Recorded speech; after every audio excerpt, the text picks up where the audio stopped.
Well, back out here making another video while there's still light. And if I put this camera up a little bit, I expect you see some of that snow that I was worried about getting underneath in case it would fall. But it's cold enough now, it's not going to slip.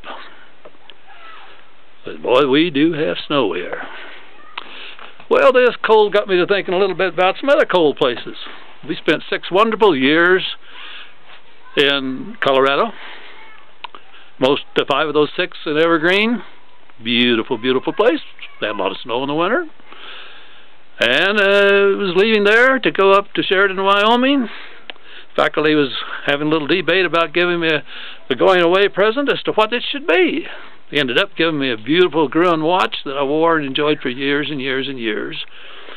But one of the ladies told me later, we had quite an argument. Some of the guys said they knew Wyoming, and what we should be doing was buying you a log chain and a long rope so that you could tie down to a rock or a tree when you're up there and that wind's a-blowing. Well, Sheridan's a garden spot of Wyoming, so it wasn't that bad, but it was cold. You saw snow early in the fall, and you could still see some of that snow stacked until spring came.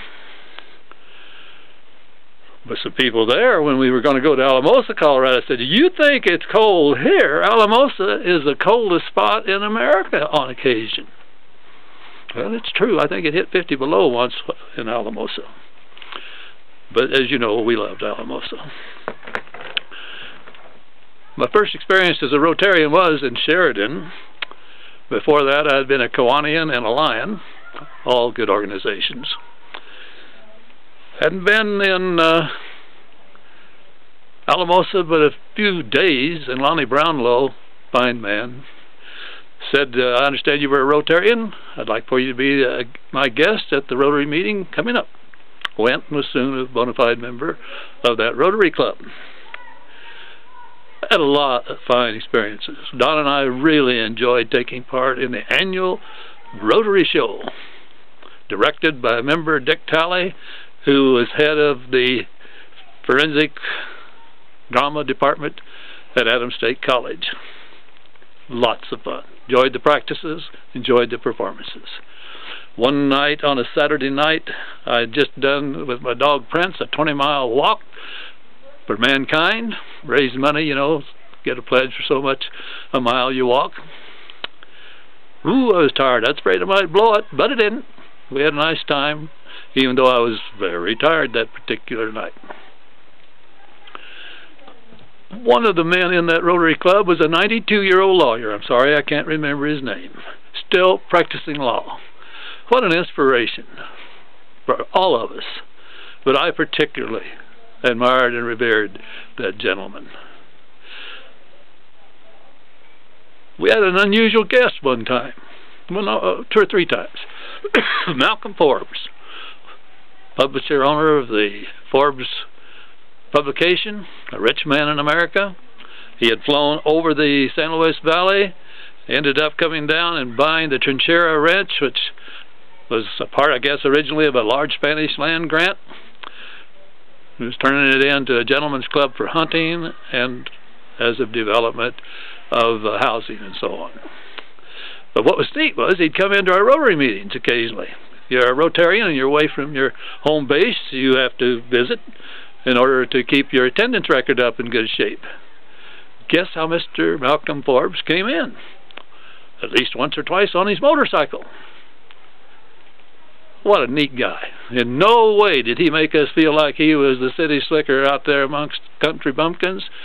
He was a regular fella, added a lot by his presence, but was not acting the big shot role in any way. But boy, did it give us a thrill to have Malcolm Forbes, fellow Rotarian, with us.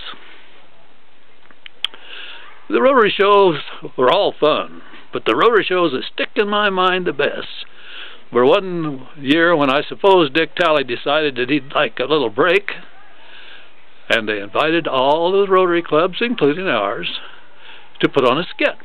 You know, I don't remember our skit at all, don't know what we did. The Creede, Colorado Rotary Club. And to those of you that don't know, Creede, Colorado was and is a mining town. But back in the days of gold and silver fever, Creede was really a booming town. I guess there were tents and hovels all over the sides of the mountains. Well, those boys, now remember, this was back in the 70s. Hippie was almost a dirty word. Long hair was associated with hippies. And here the curtain rises, and here are some members of the Creede Rotary Club. Long whiskers, shaggy hair, rough clothes, mountain men sitting around a campfire. They're having a little dialogue about things in general, and in strolls from the sidelines two young, clean-cut, short-haired ex-military fellows. And they got to visiting with the old-timers, the mountain men, and they kind of let the old-timers know that there were some new things they were going to do and strike it rich. Well, the old-timers weren't terribly impressed, but they were courteous enough, and the boys moved on.